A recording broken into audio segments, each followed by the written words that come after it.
भीमापगास्तके काले बालविदुर्गणेश गर्लम्बस्योरसीव्यालराट् सोऽयं भूतिविभूषण सर्वरः सर्वाधिपः सर्वदा सर्वः सर्वगतो शिवो सुधिनिवासी शङ्करः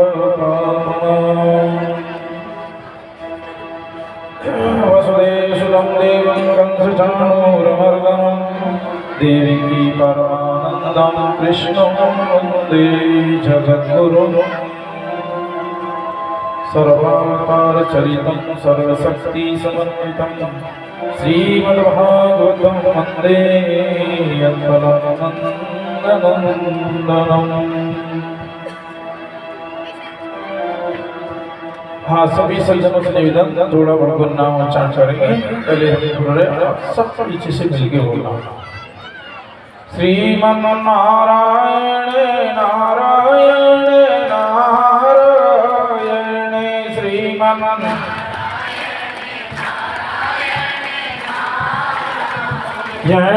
भजमन नारायण नारायण नारायण भजमन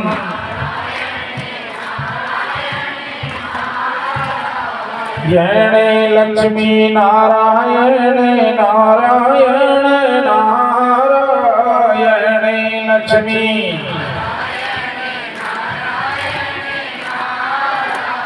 यणे बद्री नारायण नारायण नारायण बद्री नारायण नारायण नारायण हरिहर नारायण हरि हरि नारायण नारायण नारायण। माइक मत बोलो, उनके वो सुनाई नहीं देती है। तेरा नंबर आ जाए फुल डमा का बजा के खूब गाता ही है। सत्यनारायण नारायण नारायण सत्य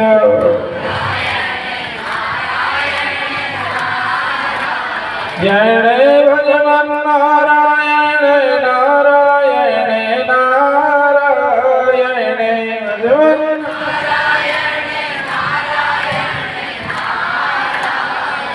बोलो नारायण भगवान की।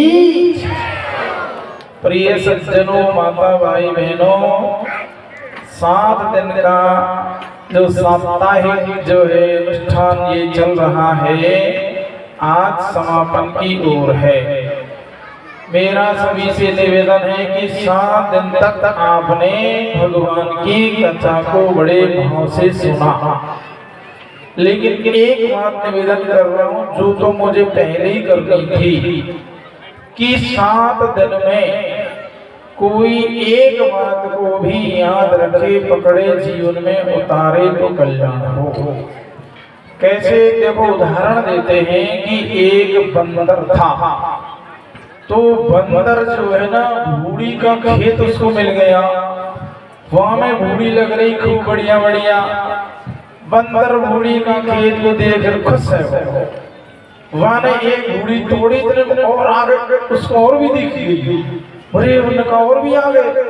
फिर आगे घुसा, बंदर पे थैला नहीं, कट्टा नहीं, बोरी नहीं, धरेगाई में भूड़ी तोड़ी, कांख में लगाई, वहां ऊपर कांख करके लगा ली। फिर आगे खेत में घुसो तो और बड़ी भूड़ी दिखी, तो अब वहां भी तोड़ ली। मन नहीं माने, मन कही ये और भी अच्छी है, तो वहां तोड़ी, झटक कांख ऊंची करी और वह कांख में लगाई ली। पहले वाली सटक गई, कांख ऊंची करी तो पहले वाली गिरनी थी। और फिर ज्यों ही बंदर आगे के खेत में घुसता गया, बड़ी बड़ी बूढ़ी देखी गई, बंदर राजी हो तो गयो, तोड़ तो गयो, कांख में लगा तो गयो, वाने जानी घनी बाड़ी तोड़ ली, मौज होगी। लेकिन खेत के पार जाके की तो किसी की बूढ़ी मिली, एक ही तो बूढ़ी मिली, सब खेत में रह गई। कांख ऊपर करे तो पहले वाली खिसक जाए, सटक जाए और एक रह जाए। तो बंदर के पास तो एक बूढ़ी तो रही, तो ऐसा नहीं होएगा हमारी कांख में एक ही बूढ़ी न रहे। मतलब एक कथा भी हम याद ना रख सके तो पकड़ते हैं ना। तो जो एक सज्जन गए कथा सुनने, तो पल्ले मतलब रुमाल में गांठ लगाई, तो लगे ये क्या कर रहे हो कि शाम में कथा बांध के लाया हूँ। क्या कथा बांध लाया कि मैंने 5 बात याद रखी हैं। अब उसकी समझ से उसने कही ये काम मुझे करना है, ये काम मुझे करना है, ये काम भी मुझे करना है, ये जो है ना इन गांठ मुझे याद दिलाती रहेंगी।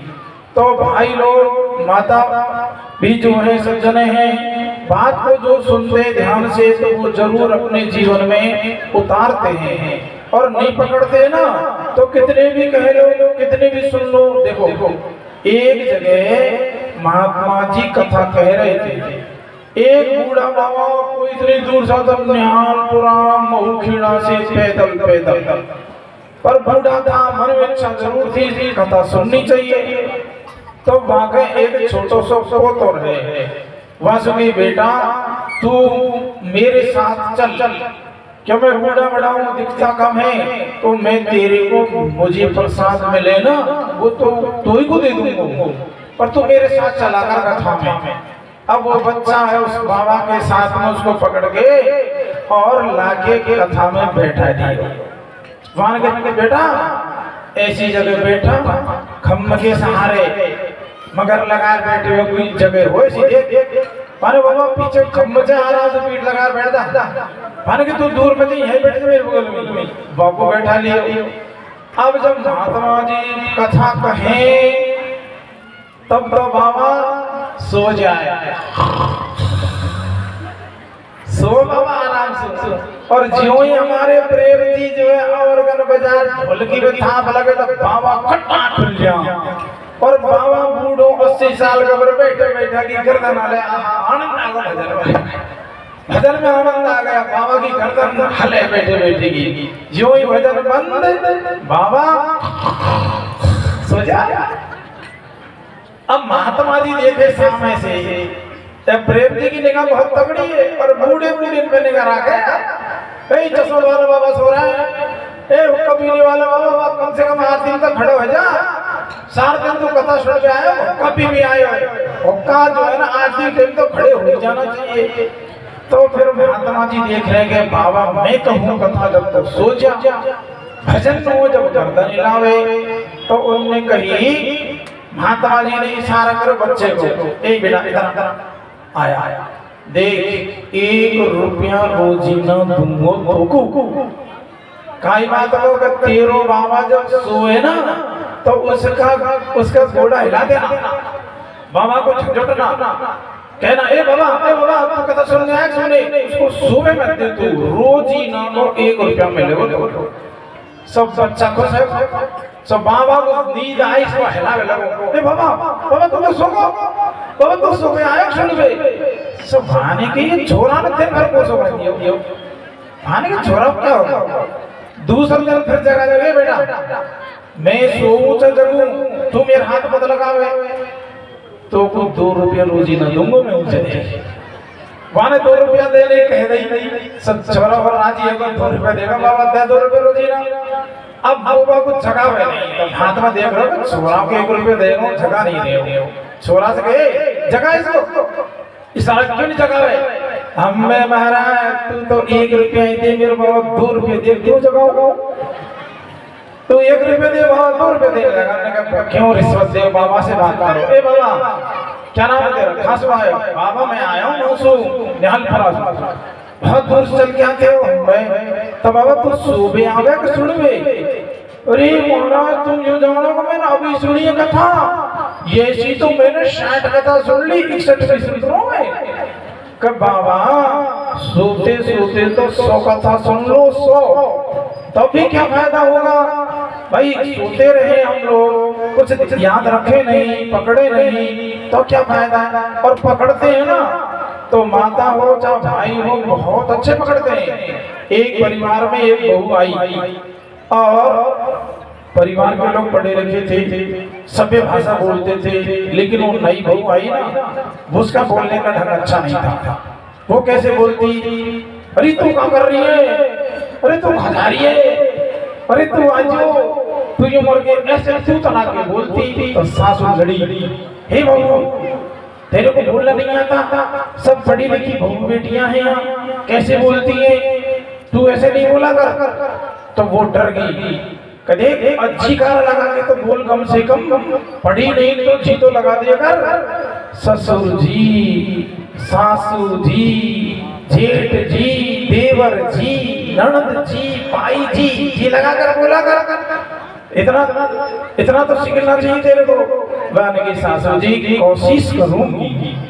अब वो सुबह काम करने लगी तो बहने सोची कि अब के नंबर आप जी लगा रही बोल, तो जी लगाने का क्या अवसर आया, घर के आगे अरगनी पे देवर का कुर्ता सूख रहा था।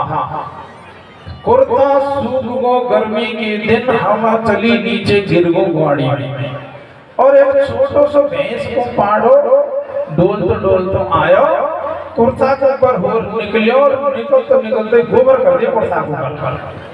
अब बोल रही है बहू की निगाह पड़ गई।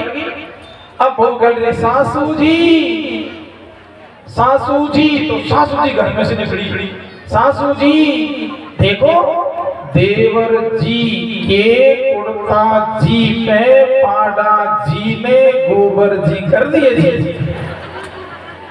तुम्हारे की क्या कर रही है वो, सासू जी देवर जी के कुर्ता जी पे पाड़ा जी ने गोबर जी कर दिए जी। क्या तुम नहीं तो कहीं अच्छी लगाए बोलो घर, अरे तो नहीं हूँ कहीं का गोबर जी पाड़ा जी कुर्ता जी कि हम तो पकड़े जब ऐसे ही पकड़े, बात में पकड़ ली मजबूती से ऐसे ही पकड़ती है।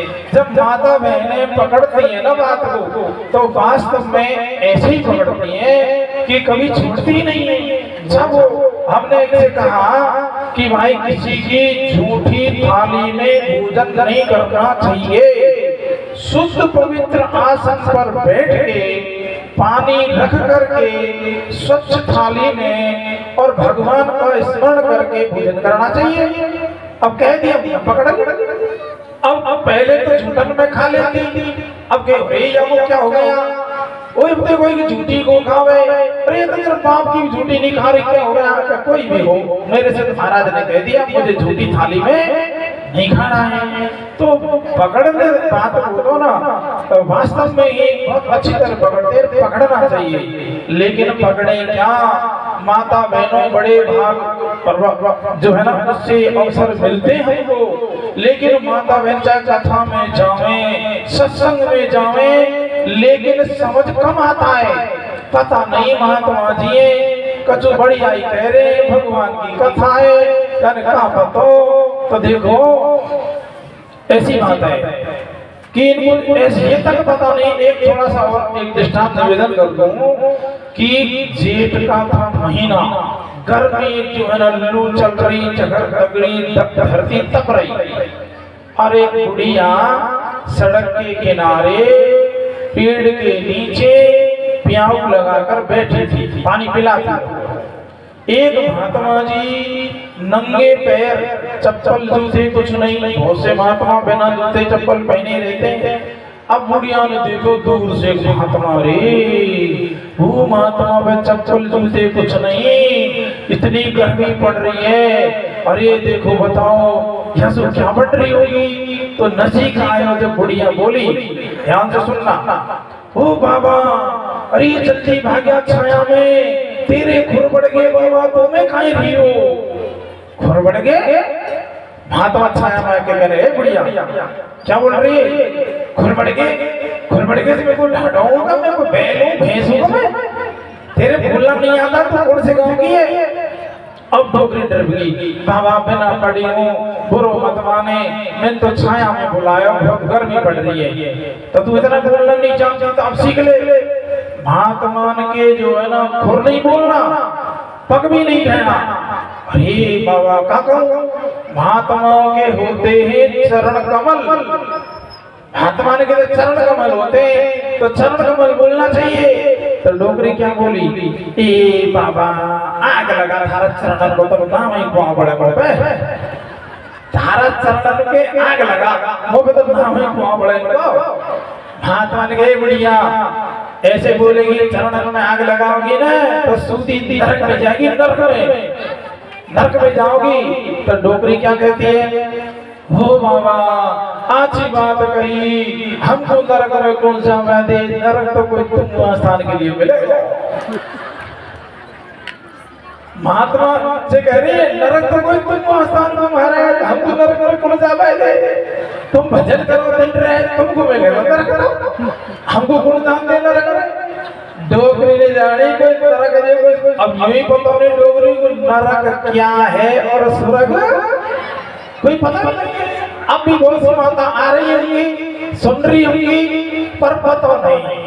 एक पंडित जी कथा कह रहे थे तो श्रोता लोग सो गए, तो पंडित जी ने बताओ तुम सोने आते हो कि सुनने, तो वहां ने कहा पंडित जी तुम तो बहुत पुराने जानकार हो हमारे, हमको तुम पर पूरा विश्वास है, तुम कथा में झूठ कतई नहीं बोलोगे, तुम तो कथा किए जाओ, हम चाहे सोए चाहे जगे सो रहे हो तो हमको विश्वास है किए जाओ, सही सही कह रहे हो, कहीं समझ पर ले कुछ नहीं पड़ रहा। इसलिए आज 7वें दिन की कथा है, ये जो है ना कथा का विश्राम का दिवस है ये, तो कुछ बात अपने जीवन में ऐसी सीखी जानी चाहिए। क्या सीखना है, हम तो रोजाना निवेदन कर रहे हैं कि माता बहनों को शुद्ध पवित्र रहना चाहिए, घर आकर शुद्ध पवित्र रखना चाहिए, गाली गलौज की आदत छोड़ देनी चाहिए, और प्रतिदिन भगवान का नाम लेने की व्रत लेके जाओ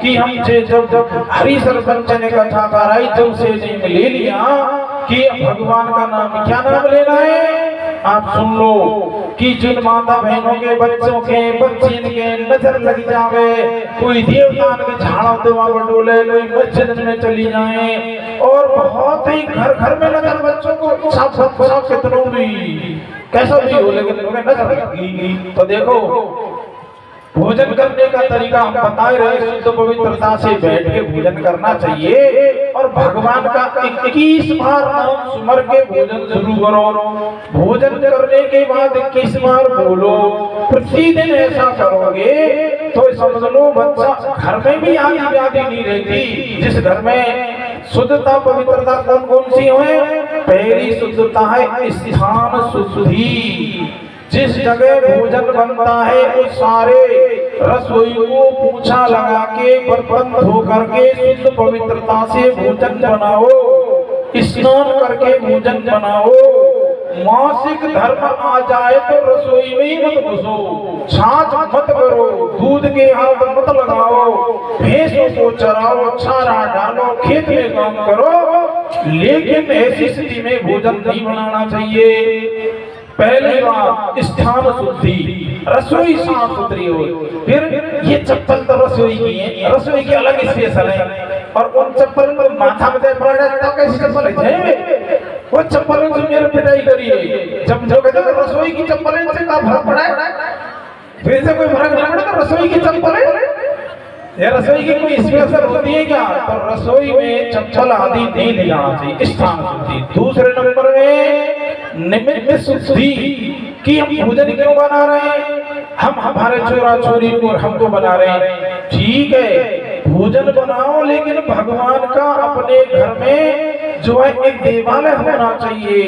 2 रोटी बनती, गौ माता को निकाल दो, आपका भोजन शुद्ध पवित्र हो जाएगा। गौ को 2 रोटी 1 रोटी जरूर निकालो, है ना, और भगवान के आगे थाली में रोटी और गिलास में पानी रख के भोग लगा दो, तो पूरा भोजन क्या हो जाएगा, प्रसाद उसको पाएंगे, उनकी बुद्धि हो जाएगी शुद्ध, और बनाने वाली माताएं रो रो कर बनाएंगी, गुस्सा करती हुई बनाएंगी, तो ये नरक खाने वाले हंसेंगे क्या, रो रो के भोजन बनाएंगे तो खावाड़ो बेटा रो भाई को माथा पकड़ रो, क्योंकि असर तो भोजन में आ गया, उसके भोजन उसके जो बनाने वाले है उसका पूरा असर भोजन में आता है। तो भगवान नाम सुमरते हुए भोजन बनाए, है ना, तो खाने वाले की बुद्धि शुद्ध हो जाएगी और घर में आनंद होने लगेगा। दूसरी शुद्धि निमित्त भगवान के निमित्त भोजन बना रही है।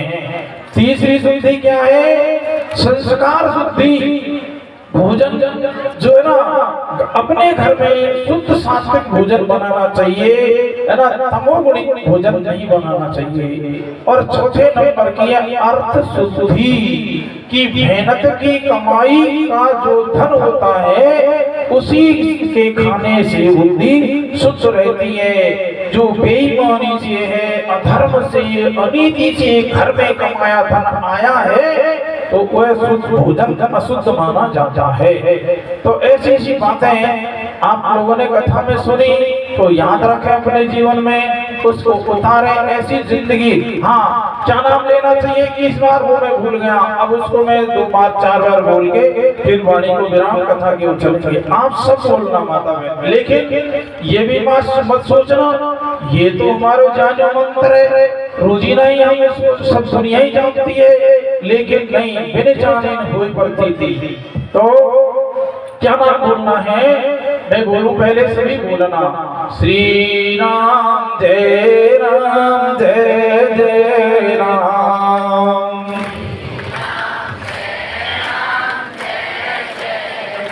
हम श्री राम जय राम जय जय राम,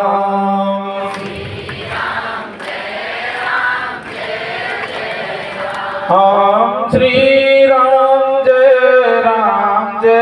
जय राम,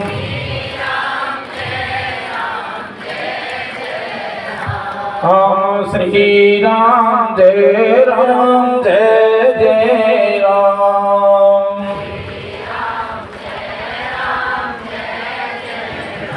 इस मंत्र का जब प्रतिदिन करें, भोजन से पहले और बाद में गाय घर में होनी चाहिए। तो गाय की पूंछ से बच्चा हो या बच्ची उसको झाड़ देना चाहिए।